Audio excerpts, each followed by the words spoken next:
Hello दोस्तों, नमस्कार। स्वागत है आपका प्रेरक आईज एकेडमी के यूट्यूब चैनल पर। जैसा कि आप लोगों को पता है कि इस चैनल पर बीपीएससी शिक्षक भर्ती प्रतियोगिता परीक्षा के लिए तैयारी करवाई जा रही है और उस संदर्भ में जितने भी इंफॉर्मेटिव वीडियो हो सकते हैं जो आपके परीक्षा के लिए सहायक सिद्ध होंगे लगातार डाले जा रहे हैं। इसी सीरीज़ में एक टेस्ट सीरीज़ का आयोजन भी करवाया जा रहा है जिसमें अभी तक कुल 29 टेस्ट डाल दिए गए हैं, जिसका कि प्लेलिस्ट भी बनाया गया है। अगर अभी तक आपने नहीं लगाया है तो जाके वहाँ से लगा सकते हैं। आज हम टेस्ट सीरीज संख्या 30 लेकर आए हैं जिसमें कि आप लोग को 50 अति महत्वपूर्ण क्वेश्चन दिए जा रहे हैं और जिसके माध्यम से आप अपनी तैयारी का मूल्यांकन करने के साथ साथ ही अपनी तैयारी को एक विशेष दिशा भी प्रदान कर सकते हैं। मेरी बात मानिए आप, हो सकता है कि इस 30 जो टेस्ट सीरीज करवाए गए हैं उसमें से एग्जामिनेशन में सीधे सीधे आपको 15 से 20 प्रश्न देखे जाने की संभावना बन सकती है। तो आप लोग इसी उम्मीद के साथ इस टेस्ट सीरीज को लगाएं और अपनी तैयारी अपनी परीक्षा में अपनी सफलता को सुनिश्चित करें। तो चलिए शुरू करते हैं आज के पहले प्रश्न से। पहला प्रश्न है, निम्नलिखित में कौन सा जिला धारवाड़ भूस्तरीय रचना वाला नहीं है? ऑप्शन है ए मुंगेर, बी रोहतास, सी जमुई और डी नवादा। तो इसका उत्तर क्या होगा दोस्तों? इसका उत्तर है बी रोहतास। आप लोग पता होगा कि आप लोग जब बिहार का मैप देखेंगे तो बिहार के मैप में स्थिति आप देखेंगे तो उसमें आप 4 तरह की आप चट्टानों का देखेंगे स्वरूप। एक तो क्या है कि क्वाटरनरी रॉक्स है, एक विंध्यन रॉक है, एक धारवाड़ रॉक है और एक टर्शियरी रॉक है। तो यहाँ आपसे पूछ रहा है कि धारवाड़ भूस्तरीय संरचना की बात कर रही है। तो धारवाड़ जो देखेंगे आप, यहाँ पे धारवाड़ भूस्तरीय संरचना पाई जाती है। तो इसमें मुख्यतः रोहतास डिस्ट्रिक्ट और कैमूर डिस्ट्रिक्ट आते हैं। अगर आप बात करें इसी में ये क्वाटरनरी चट्टान की कौन सी है, तो यहाँ से यहाँ तक जो स्थिति होती है वो क्वाटरनरी चट्टान की होती है। ठीक है, तो ये जो धारवाड़ संरचना है, तो यहाँ पे आप 2 डिस्ट्रिक्ट हैं इसमें। तो एक अभी आ रहा है किसमें, इसमें कौन सा आ रहा है? रोहतास आ रहा है। अगर इसमें कैमूर डिस्ट्रिक्ट भी होता तो आप ई ऑप्शन के साथ जा सकते थे। ठीक है, अगला प्रश्न देखते हैं, सर्वाधिक उत्तरी दक्षिणी अक्षांशीय लंबाई वाला देश कौन सा है? ऑप्शन है ए रूस, बी चिली, सी चीन और डी ब्राज़ील। तो इसका उत्तर क्या होगा दोस्तों? इसका उत्तर रहेगा बी चिली। तो सर्वाधिक उत्तरी और दक्षिणी अक्षांशीय लंबाई की बात करें अगर आप दक्षिण अमेरिका का मैप देखते हैं तो यहाँ देखेंगे जो चिली का जो अवस्थिति है वो सर्वाधिक उत्तरी और दक्षिणी लंबाई वाला देश को प्रदर्शित करता है। ठीक है, नेक्स्ट देखते हैं अगला 3 नंबर प्रश्न, निम्नलिखित में से कौन सा देश भौगोलिक क्षेत्र की दृष्टि से सीमा रहित सबसे बड़ा देश है? ऑप्शन है A New Zealand, B Philippines, C Japan और डी क्यूबा। तो इसका उत्तर क्या होगा दोस्तों? इसका उत्तर है सी जापान। तो अगर भौगोलिक क्षेत्र के दृष्टिकोण से देखें तो ये सबसे बड़ा सीमा रहित देश है। कौन? जापान। ठीक है, नेक्स्ट देखते हैं, निम्नलिखित में से कौन सा जिला सबसे अधिक घने पतझड़ वन वाले वन क्षेत्र से घिरा हुआ है? ऑप्शन है ए पश्चिम चंपारण, बी गया, सी कैमूर और डी नवादा। तो इसका उत्तर क्या होगा दोस्तों 4 का? इसका उत्तर रहेगा ए पश्चिम चंपारण। तो पश्चिम चंपारण जो बिहार का जिला है वो सबसे अधिक घने पतझड़ वाले वन क्षेत्र से घिरा हुआ है। ठीक है, अगला देखते हैं 5 नंबर प्रश्न, असहयोग आंदोलन के दौरान बिहार में कृषकों का नेतृत्व किसने किया था? आप लोग पता है कि 1920 से 21 के बीच में भारत में असहयोग आंदोलन हुआ था और जिसके प्रणेता महात्मा गांधी थे। तो उस दौरान आपसे पूछ रहा है कि बिहार में कृषकों का नेतृत्व किसने किया था? ऑप्शन है ए बाबू अमर सिंह, बी हरे कृष्ण सिंह, सी कुंवर सिंह और डी राजा शहजादा सिंह। तो इसका उत्तर क्या होगा दोस्तों? इसका उत्तर है ए बाबू अमर सिंह। तो असहयोग आंदोलन के दौरान बिहार में कृषकों का नेतृत्व किसने किया था? बाबू अमर सिंह ने किया था। ठीक है, नेक्स्ट देखते हैं 6 नंबर प्रश्न, साराबदी आंदोलन 1922 किसके नेतृत्व में प्रारंभ हुआ था? ऑप्शन है ए चित्तरंजन दास, बी सरदार वल्लभ भाई पटेल, सी डॉक्टर राजेंद्र प्रसाद और डी लाला लाजपत राय। तो इसका उत्तर क्या होगा दोस्तों? इसका उत्तर है बी सरदार वल्लभ भाई पटेल। तो साराबंदी आंदोलन 1922 में किसके नेतृत्व में प्रारंभ हुआ था? सरदार वल्लभ भाई पटेल के नेतृत्व में, जिसको आप लौह पुरुष के नाम से भी जानते हैं और ये भारत के पहले उप प्रधानमंत्री भी थे। नेक्स्ट देखते हैं, इंडिया फॉर इंडिपेंडेंस पुस्तक किसने लिखी है? ऑप्शन है A C R Das, B M G Ranade, C S N Banerjee और डी वी डी सावरकर। तो इसका उत्तर क्या होगा दोस्तों? इसका उत्तर है ए सी आर दास। तो इंडिया फॉर इंडिपेंडेंस नामक पुस्तक किसने लिखी है? सी आर दास अर्थात चित्तरंजन दास ने। ठीक है, नेक्स्ट देखते हैं 8 नंबर प्रश्न, बिहार में सर्च लाइट नामक समाचार पत्र के संपादक कौन थे? ऑप्शन है ए अब्दुल बारी, बी लंबोदर मुखर्जी, सी मुरली मनोहर प्रसाद और डी रामानंद चटर्जी। इसका उत्तर क्या होगा दोस्तों? इसका उत्तर है सी मुरली मनोहर प्रसाद। तो बिहार में सर्च लाइट समाचार पत्र के संपादक कौन थे? मुरली मनोहर प्रसाद थे। ठीक है, नेक्स्ट देखते हैं 9 नंबर प्रश्न, देशेर कथा पुस्तक किसने लिखी थी? ऑप्शन है ए सखाराम गणेश देवस्कर, बी डॉक्टर राजेंद्र प्रसाद, सी निवारण चंद्र और डी मुरली मोहन प्रसाद। तो इसका उत्तर क्या होगा दोस्तों? इसका उत्तर आएगा ए सखाराम गणेश देवस्कर। ठीक है, तो देशेर कथा नामक पुस्तक किसने लिखी थी? तो सखाराम गणेश देवस्कर ने लिखी थी। ठीक है, नेक्स्ट देखते हैं 10 नंबर प्रश्न, अपने शिलालेखों में अशोक सामान्यतः किस नाम से जाने जाते थे? आपको पता है कि अशोक ने अपने शासनकाल में कुल 13 शिलालेख लिखवाए थे। तो उसमें पूछ रहा है कि निम्न में से किस शिलालेख में जो है अशोक अपने किस मतलब अशोक नाम से जाने जाते थे? ठीक है, तो ऑप्शन है ए चक्रवर्ती, बी प्रियदर्शी, सी धर्मदेव और डी धर्मकृति। तो इसका उत्तर क्या हो दोस्तों? इसका उत्तर रहेगा बी प्रियदर्शी। तो अपने शिलालेखों में अशोक सामान्यतः प्रियदर्शी अर्थात देवा नाम प्रियदर्शी मतलब देवताओं के प्रिय नाम से जाने जाते थे। ठीक है, नेक्स्ट देखते हैं 11 नंबर प्रश्न, डच ईस्ट इंडिया कंपनी ने किस वर्ष अपनी फैक्ट्री पटना में स्थापित की थी? ऑप्शन है ए 1601 ईस्वी, बी 1632 ईस्वी, सी 1774 ईस्वी और डी 1651 ईस्वी। तो इसका उत्तर क्या हो दोस्तों? इसका उत्तर है बी 1632 ईस्वी। तो Dutch India company east India company जो थी वो अपनी पहली फैक्ट्री पटना में कब स्थापित की थी? 1632 ईस्वी में।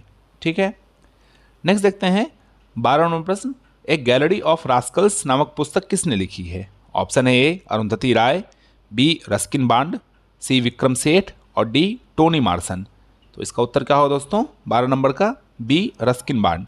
तो एक गैलरी ऑफ रास्कल पुस्तक किसने लिखी है? रस्किन बांड ने लिखी है। नेक्स्ट देखते हैं विश्व का पहला ऊंट अस्पताल किस शहर में स्थित है? ऑप्शन है ए तेहरान, बी जयपुर, सी बीकानेर और डी दुबई। तो इसका उत्तर क्या होगा दोस्तों? 13 नंबर का इसका हो जाएगा डी दुबई। तो विश्व का पहला ऊंट अस्पताल कहाँ स्थित है? दुबई में स्थित है।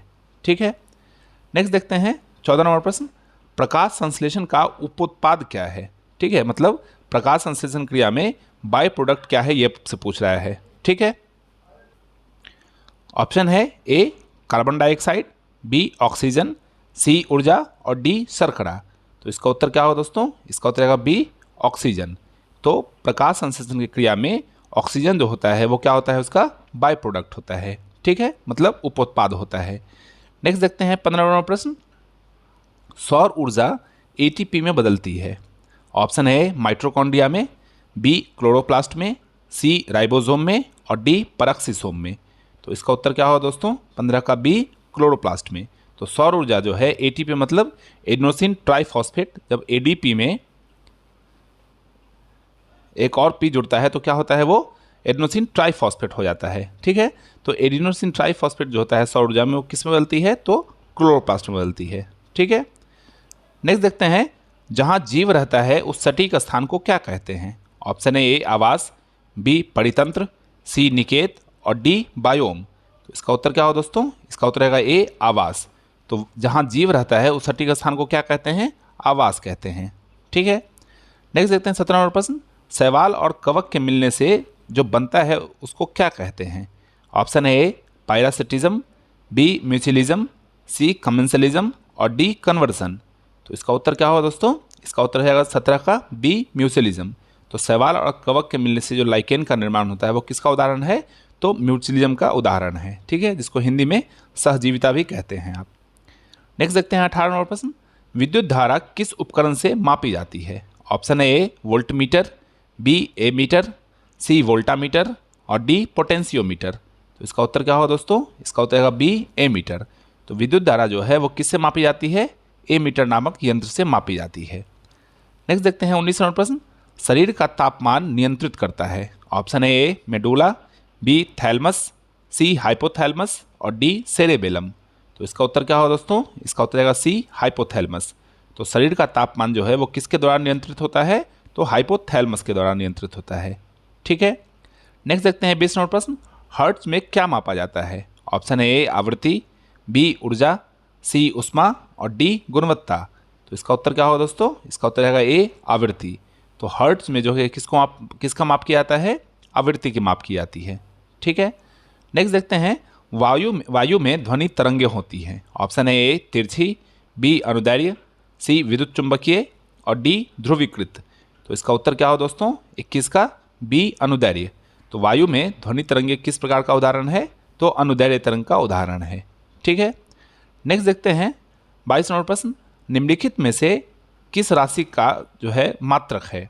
ऑप्शन है ए प्रतिबल, बी बल, सी विकृति और डी दाब। इसका उत्तर क्या होगा दोस्तों, इसका उत्तर आएगा सी विकृति। ठीक है, नेक्स्ट देखते हैं 23 नंबर प्रश्न, सूर्य का प्रकाश पृथ्वी पर पहुंचता है, अर्थात सूर्य का प्रकाश जो है उसको पृथ्वी तक आने में कितना समय लगता है। ऑप्शन है ए 5 मिनट, बी 6 मिनट, सी 8 मिनट और डी 10 मिनट। तो इसका उत्तर क्या होगा दोस्तों, इसका उत्तर रहेगा सी 8 मिनट। तो सूर्य का प्रकाश पृथ्वी पर पहुंचने में कुल 8 मिनट लेता है। ठीक है, नेक्स्ट देखते हैं 24 नंबर प्रश्न, एड्स किसके कारण से होता है। आप लोग पता है कि एड्स जो है इसका फुल फॉर्म होता है एक्वायर्ड इम्यूनो डिफिशियंसी सिंड्रोम। वो किस कारण से होता है यह पूछा जा रहा है आपसे। ऑप्शन है ए हेलमिंथ, बी जीवाणु, सी कवक और डी विषाणु। तो इसका उत्तर क्या होगा दोस्तों, इसका उत्तर रहेगा डी विषाणु। तो एड्स जो है वो किसके कारण से होता है, तो वायरस के कारण से होता है। ठीक है, नेक्स्ट देखते हैं 25 नंबर प्रश्न, निम्नलिखित में से किस हार्मोन में आयोडीन मिली होती है। ऑप्शन है ए टेस्टोस्टेरोन, बी एड्रेनलिन, सी थायरोक्सिन और डी इंसुलिन। तो इसका उत्तर क्या होगा दोस्तों 25 का सी थायरोक्सिन। तो थायरोक्सिन में क्या होता है, थायरोक्सिन ऐसा हार्मोन है जिसमें आयोडीन की मात्रा मिली होती है। नेक्स्ट देखते हैं 26 नंबर प्रश्न, मनुष्य के शरीर के किस अंग में लिम्फोसाइट का निर्माण होता है। ऑप्शन है ए यकृत, बी अस्थि मज्जा, सी तिल्ली और डी अग्नाशय। तो इसका उत्तर क्या होगा दोस्तों 26 का बी अस्थि मज्जा। तो मनुष्य के अस्थि मज्जा में जो क्या होता है, किसका निर्माण होता है, लिम्फोसाइट का निर्माण होता है। और ये शरीर को क्या करता है कि प्रतिरक्षा तंत्र प्रदान करता है। ठीक है, नेक्स्ट देखते हैं निम्नलिखित में से किसकी कोशिका में कोई एंजाइम नहीं पाई जाती है। ऑप्शन है ए लाइकेन, बी विषाणु, सी जीवाणु और डी शैवाल। तो इसका उत्तर क्या होगा दोस्तों, इसका उत्तर आएगा बी विषाणु। तो विषाणु में क्या होता है कि किसी प्रकार का एंजाइम नहीं पाया जाता है। ठीक है, नेक्स्ट देखते हैं 28 नंबर प्रश्न, हड्डियों की पढ़ाई के विज्ञान किस शाखा के अंतर्गत होती है। ऑप्शन है ए जियोलॉजी, बी सेरोलॉजी, सी ओरोलॉजी और डी ऑस्टियोलॉजी। तो इसका उत्तर क्या होगा दोस्तों, इसका उत्तर आप सभी लोगों को पता होगा, इसका उत्तर होता है डी ऑस्टियोलॉजी। तो हड्डियों की पढ़ाई के विज्ञान को क्या कहते हैं, ऑस्टियोलॉजी कहते हैं।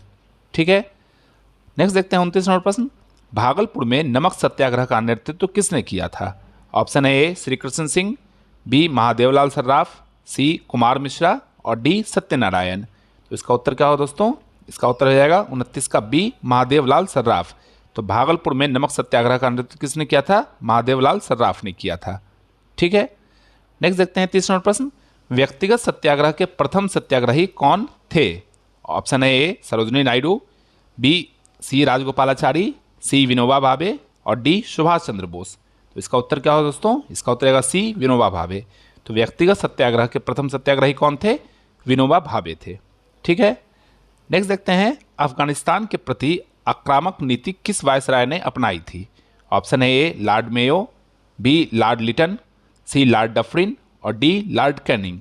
तो इसका उत्तर क्या होगा दोस्तों 31 का बी लॉर्ड लिटन। तो अफगानिस्तान के प्रति आक्रामक नीति किस वायसराय ने अपनाई थी, लॉर्ड लिटन ने अपनाई थी। ठीक है, नेक्स्ट देखते हैं 32 नंबर प्रश्न, बंगाल की खाड़ी में समुद्री डकैती हेतु हुगली नदी का उपयोग कौन करता था। मतलब कौन से ऐसे वो थे जिसने क्या किया था कि समुद्री डकैती हेतु हुगली नदी का उपयोग किया था। तो ऑप्शन है ए डच, बी फ्रांसीसी, सी पुर्तगाली और डी अंग्रेज। तो इसका उत्तर क्या हो दोस्तों, इसका उत्तर है सी पुर्तगाली। तो बंगाल की खाड़ी में समुद्री डकैती हेतु हुगली नदी का उपयोग करने वाला जो है कौन था आक्रांता, तो पुर्तगाली थे। ठीक है, नेक्स्ट देखते हैं 33 नंबर प्रश्न, दिल्ली के किस सुल्तान ने सबसे ज़्यादा नहरों का निर्माण किया था। ऑप्शन है ए फिरोज शाह तुगलक, बी इल्तुतमिश, सी बलबन और डी सिकंदर लोदी। तो इसका उत्तर क्या हो दोस्तों, इसका उत्तर है ए फिरोज शाह तुगलक। तो फिरोज शाह तुगलक को नहरों के निर्माण का प्रणेता माना जाता है और दिल्ली सल्तनत के ये शासक थे जिन्होंने सबसे ज़्यादा नहरों का निर्माण किया था। ठीक है, नेक्स्ट देखते हैं 34 नंबर प्रश्न, मध्यकालीन भारत में मनसबदारी व्यवस्था क्यों लागू की गई थी। ऑप्शन है ए राजस्व एकत्रित करने हेतु, बी सैनिकों की सुगमता से भर्ती करने हेतु, सी धार्मिक सद्भावना की स्थापना हेतु और डी स्वच्छ प्रशासन सुनिश्चित करने हेतु। तो इसका उत्तर क्या हो दोस्तों? इसका उत्तर रहेगा बी, सैनिकों की सुगमता से भर्ती करने हेतु। तो मध्यकाल में मनसबदारी व्यवस्था जो है वो सैनिकों को सुगमता से भर्ती करने हेतु लागू की गई थी। ठीक है, अगला प्रश्न देखते हैं 35 नंबर। निम्नलिखित में से कौन सा बंदरगाह गुप्त काल में उत्तर भारतीय व्यापार के लिए उपयोग किया जाता था? ठीक है, ऑप्शन है ए कल्याण, बी ताम्रलिप्ति, सी भड़ौच और डी कैम्बे। तो इसका उत्तर क्या हो दोस्तों? इसका उत्तर है बी ताम्रलिप्ति। तो ताम्रलिप्ति बंदरगाह जो है वो गुप्त काल में उत्तर भारतीय व्यापार के लिए उपयोग में लाई जाती थी। ठीक है, नेक्स्ट देखते हैं 36 नंबर प्रश्न। निम्नलिखित में से प्राचीन भारत की कौन सी लिपि दाहिने से बाएं की ओर लिखी जाती थी? ऑप्शन है ए ब्राह्मी, बी शारदा, सी खरोष्ठी और डी नंदनागिरी। तो इसका उत्तर क्या होगा दोस्तों? 36 का सी खरोष्ठी। तो खरोष्ठी लिपि जो थी वो क्या होती थी? दाहिने से बाएं की ओर लिखी जाती थी। और ब्राह्मी लिपि की बात करें तो ये क्या होती थी कि बाईं से दाईं ओर लिखी जाती थी। ठीक है, नेक्स्ट देखते हैं निम्नलिखित में से कौन सा पुरस्कार पत्रकारिता के क्षेत्र में सर्वोत्तम योगदान के लिए दिया जाता है? ऑप्शन ए ऑस्कर पुरस्कार, बी बुकर पुरस्कार, सी पुलित्जर पुरस्कार और डी सुल्लीवन पुरस्कार। इसका उत्तर क्या हो दोस्तों? इसका उत्तर है सी पुलित्जर पुरस्कार। तो पत्रकारिता के क्षेत्र में दिया जाने वाला सर्वोच्च पुरस्कार कौन सा है? पुलित्जर पुरस्कार है। ठीक है, नेक्स्ट देखते हैं 38 नंबर प्रश्न। नंदा देवी चोटी किस राज्य में स्थित है? Option A Himachal Pradesh, B Uttarakhand, C Uttar Pradesh और डी सिक्किम। तो इसका उत्तर क्या हो दोस्तों 38 का? बी उत्तराखंड। तो नंदा देवी चोटी जो है वो किस राज्य में स्थित है? उत्तराखंड राज्य में स्थित है। ठीक है, नेक्स्ट देखते हैं गंधार कला किन दो कलाओं का संयोजन है? Option A Hind Roman, B Hind यूनानी, सी हिंद इस्लामिक और डी हिंद चीनी। तो इसका उत्तर क्या हो दोस्तों? इसका उत्तर है बी हिंद यूनानी। तो गंधार कला जो है वो किस कला का संयोजन है? तो हिंद यूनानी कला का संयोजन है। ठीक है, नेक्स्ट देखते हैं 40 नंबर प्रश्न। निम्नलिखित में से कौन सा क्षेत्र कोयला भंडार में सबसे अधिक समृद्ध है? ऑप्शन ए ब्रह्मपुत्र घाटी, बी दामोदर घाटी, सी महानदी घाटी और डी गोदावरी घाटी। तो इसका उत्तर क्या हो दोस्तों? इसका उत्तर है बी दामोदर घाटी। तो दामोदर घाटी जो है वो कोयला भंडार के लिए सबसे अधिक समृद्ध क्षेत्र माना जाता है। ठीक है, अगला प्रश्न देखते हैं 41 नंबर। आर्थिक क्रियाकलापों में अल्पकालिक संकुचन और विस्तार को क्या कहते हैं? ऑप्शन ए विस्तार, बी मंदी, सी घाटा और डी व्यवसाय चक्र। तो इसका उत्तर क्या हो दोस्तों? इसका उत्तर रहेगा डी व्यवसाय चक्र। ठीक है, नेक्स्ट देखते हैं 42 नंबर प्रश्न। निम्नलिखित में से कौन सी समिति को प्राक्कलन समिति की जुड़वा बहन कहा जाता है? ऑप्शन ए लोकलेखा समिति, बी सार्वजनिक उपक्रम समिति, सी विभागीय स्थायी समिति और डी विशेषाधिकार समिति। तो इसका उत्तर क्या हो दोस्तों? 42 का ए लोकलेखा समिति। तो प्राक्कलन समिति का जुड़वा किसको कहा जाता है? लोकलेखा कमेटी को कहा जाता है। और इसमें कुल कितने सदस्य होते हैं? तो 22 सदस्य होते हैं, जिससे 15 लोकसभा से और 7 राज्यसभा से लिए जाते हैं। और प्राक्कलन समिति की बात करें तो इसमें कुल कितने सदस्य होते हैं? उसमें कुल 30 सदस्य होते हैं, जो केवल और केवल लोकसभा से लिए जाते हैं। और इसको सबसे बड़ी समिति भी कहा जाता है। ठीक है, नेक्स्ट देखते हैं 43 नंबर प्रश्न। राजा रवि वर्मा कौन थे? ऑप्शन ए चित्रकार, बी कवि, सी राजनीतिज्ञ और डी धर्मशास्त्री। तो इसका उत्तर क्या है दोस्तों? इसका उत्तर है ए चित्रकार। तो राजा रवि वर्मा जो थे वो क्या थे? चित्रकार थे। ठीक है, नेक्स्ट देखते हैं 44 नंबर प्रश्न। पेसो निम्नलिखित में से किस देश की मौद्रिक इकाई है? अर्थात पेसो जो है वो किस देश की मुद्रा को कहा जाता है? ऑप्शन है ए मालदीव, बी सीरिया, सी कतर और डी फिलीपींस। तो इसका उत्तर क्या हो दोस्तों? इसका उत्तर है डी फिलीपींस। तो पेसो जो है वो किस देश की मुद्रा है? फिलीपींस की मुद्रा है। ठीक है, 45 नंबर प्रश्न देखते हैं। भारत की निम्नलिखित में से कौन सी नदी दरार घाटी में बहती है? ऑप्शन है ए नर्मदा, बी गंगा, सी कावेरी और डी कृष्णा। तो इसका उत्तर क्या हो दोस्तों? इसका उत्तर है ए नर्मदा। तो नर्मदा घाटी जो है, नर्मदा नदी जो है वो क्या होती है कि दरार घाटी में बहती है। ठीक है, नेक्स्ट देखते हैं 46 नंबर प्रश्न। नाथपा झाकड़ी परियोजना निम्नलिखित में से किस नदी पर अवस्थित है? ऑप्शन है ए व्यास, बी झेलम, सी रावी और डी सतलज। तो इसका उत्तर क्या हो दोस्तों? 46 का डी सतलज। तो नाथपा झाकड़ी परियोजना जो है वो किस नदी पर अवस्थित है? सतलज नदी पर अवस्थित है। ठीक है, 47 नंबर प्रश्न देखते हैं। जापान का कौन सा बंदरगाह रेशम बंदरगाह के नाम से जाना जाता है? ऑप्शन है ए टोक्यो, बी ओसाका, सी नागासाकी और डी योकोहामा। तो इसका उत्तर क्या हो दोस्तों? इसका उत्तर रहेगा डी योकोहामा। तो जापान का योकोहामा बंदरगाह जो है वो रेशम बंदरगाह के नाम से भी जाना जाता है। नेक्स्ट है 48वां प्रश्न, तुर्कमेनिस्तान की राजधानी निम्न में से कौन सी है? Option A Tashkent, B Abu Dhabi, C Ankara और डी अशगाबाद। तो इसका उत्तर क्या हो दोस्तों? 48 का डी अशगाबाद। तो तुर्कमेनिस्तान की राजधानी कौन सी है? तो अशगाबाद है। ठीक है। नेक्स्ट देखते हैं 49 नंबर प्रश्न, हाल ही में किस राज्य में मैंग्रोव सेल की स्थापना की घोषणा की गई है? Option A Kerala, B Odisha, C Jharkhand और डी पश्चिम बंगाल। तो इसका उत्तर क्या होगा दोस्तों? इसका उत्तर आएगा डी पश्चिम बंगाल। तो हाल ही में मैंग्रोव सेल की स्थापना की घोषणा किस राज्य में की गई है? पश्चिम बंगाल में की गई है। और आप सभी को पता होगा कि हाल ही में भारत सरकार ने मैंग्रोव के संरक्षण के लिए मिस्टी योजना की शुरुआत की है, और चूंकि इसकी घोषणा बजट में की गई है तो ये एग्जामिनेशन के लिहाज से आप लोगों के लिए महत्वपूर्ण हो जाती है। ठीक है। नेक्स्ट देखते हैं, हाल ही में किस राज्य के जेदी बुट्टा साड़ी, कन्याकुमारी मेटी कला और जदेरी नमक कट्टी उत्पादों को जीआई टैग प्राप्त हुआ है? Option A Karnataka, B Tamil Nadu, C Maharashtra और डी बिहार। तो इसका उत्तर क्या होगा दोस्तों? इसका उत्तर आएगा बी तमिलनाडु। ठीक है। तो इसी के साथ दोस्तों हम लोगों ने 50 अति महत्वपूर्ण प्रश्नों को देखा है। उम्मीद है कि आप लोगों ने इसमें बेहतर प्रदर्शन किया होगा और आगे एग्जामिनेशन में भी आप बेहतर प्रदर्शन करेंगे, और हमें उम्मीद है कि आप एग्जामिनेशन को अच्छे तरीके से क्वालिफाई करेंगे। तो इसी उम्मीद के साथ कि आप अपनी पढ़ाई को जारी रखेंगे। मिलते हैं अगले वीडियो में, तब तक के लिए धन्यवाद।